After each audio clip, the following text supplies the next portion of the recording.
director. Like, you're talking to the wrong person. So I feel like we always, like, Jim Colazo was our account exec, and I would send protein powder to his son at college. Like, our UNFI rep, I sent product to him. He would trade with his hairdresser for haircuts for Primal Kitchen protein powder. And we had like a great relationship with UNFI, like almost a sweetheart deal. Our broker was like, I literally have never met anyone who, and it's not that hard. It's like just good karma, good energy. Like, don't be an asshole. When Whole Foods calls you and wants to do a huge deal with you, how far is that in to the business? And were you guys freaking out? And is it an epiphany aha moment, or is it not like that? It was definitely a big moment. Back then, you sold in regionally. So we got into like the Rocky Mountain region. So it wasn't like a big deal, but it was like, okay, you got 60 stores in the Rocky Mountain region, right? Like, it was a big deal, but it wasn't like a big deal in the sense of like the numerical value on the deal.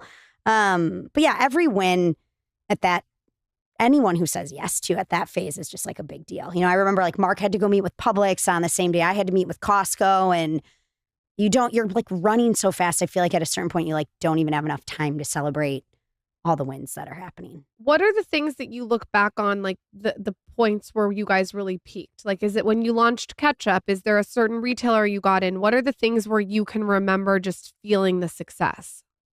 I mean, selling to Kraft felt like that was a big moment. Way before that. Way before that, definitely Whole Foods. Publix is like it's a chain in Florida. It's a really hard account to get into. And like the rumor is you don't get into Publix until you're like in your third or fourth year of business. And we got in like 11 months in, and that felt like a really big win.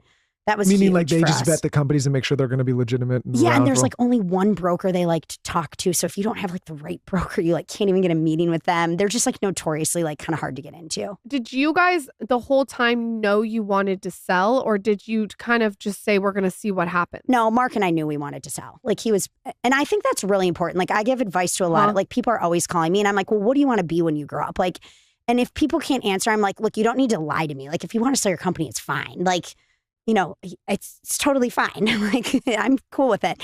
But I think a lot of people don't know. And I think it's really important to know, because you need to make your decisions strategically, like backwards from that. Like, if you told me you want like a lifestyle business and you just want to pull like, you want to run your whole like personal expenses through a business and you want to pull $1 million off a year for salary, that's like a totally different strategy and decision-making platform than if you want to like grow something to sell it. So explain the differences. So say there's someone listening that wants to sell their business, and say there's someone listening that doesn't want to sell their business and pull money. What are the differences? So I'll give you like a perfect example. A friend of mine who you guys know, you've probably an influencer friend of mine. She's amazing. I'm sure you've had her on the podcast, but she has a powder business, like protein powder, all of this, right? And she has a great life. She's like doing the influencer thing. She's home. She spends time with her kids. She has this great business. And she's like, should I, take this to retail? And I'm like, well, what do you want to do? Do you want to like be a CEO? The only reason in my mind you would go to retail with a food or beverage product is if you want to exit the business one day, because you're not going to you're going to make money. You're not going to make a lot of money. The chances you're like making enough money to justify, is like hardly, it's just not worth it. Like, honestly, I don't think it's worth it. So I always said to her, like, well, what do you want your life to look like? Do you want to be like a CEO? Do you want to hire a team? Do you want to be in an office? Do you want to or do you just want to keep doing this lifestyle, but maybe like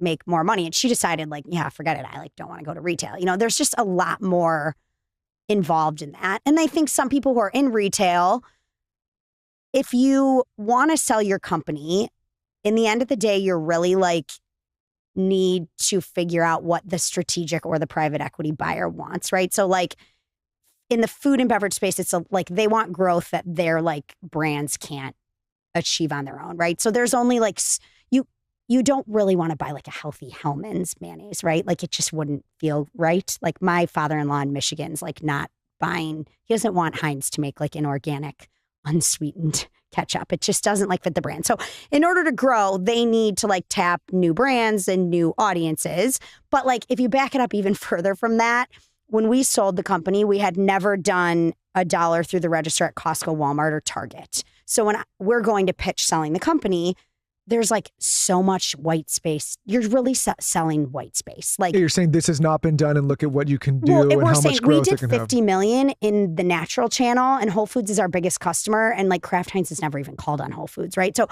So what you're really selling is the white space. Is the opportunity for growth. That's interesting. So you don't want to realize it all yourself. So you don't want to go out. Tee it up. Because think about it. If you've realized it all yourself, then there's nothing. What's there left for them to do? Yeah. You got to leave something for them to do. You either got to leave it in distribution or you got to leave it in innovation. Huh. Meaning I never thought of it like that. That's really smart what you just said. I never looked through a lens like that. Yeah. So well, think about it. If you're buying, it's like buying a house at the top of the market that's already fixed up, as opposed to buying something that's a gem and a teardown that you know if it gets fixed up is going to get millions of dollars and more value. Right? You wouldn't buy the thing that's already done and actualized all the value, because then you can only go down. How long did it take from you guys starting the company to sell? What was the roadmap? 3.5 years. It was like really fast. That's really fast. Yeah, it was fast. And did you guys the whole time know that you would want to sell in 3.5 years? You knew? Okay. Like when I was at Kavita, because Kavita also sold to PepsiCo. So I was there when they were sub 10 million in revenue and structuring. They had like a structured buyout with Pepsi. So they were kind of like negotiating that when I was there. And at that time, which was like 12 years ago, people used to say like, you just need to get to like 30 million and you can exit. And then it was like, you need to get to 50 and then you can exit. And now it's like, I don't even see like $100 million businesses exiting. Like it definitely like the bar is leveled up.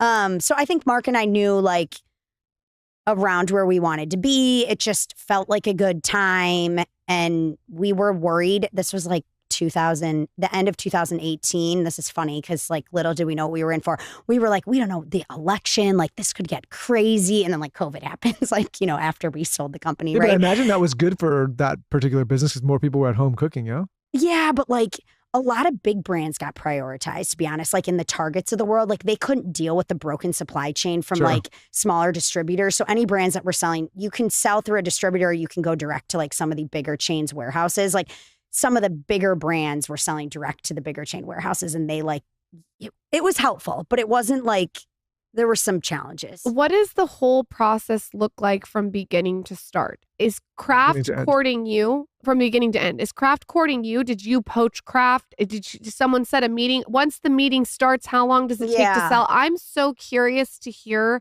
from someone who's done this, the start to the end of was it 8 months? Was it 8 days? What does it look like? Yeah, so I didn't know this, but there's like a whole process you go through and it's literally called like a process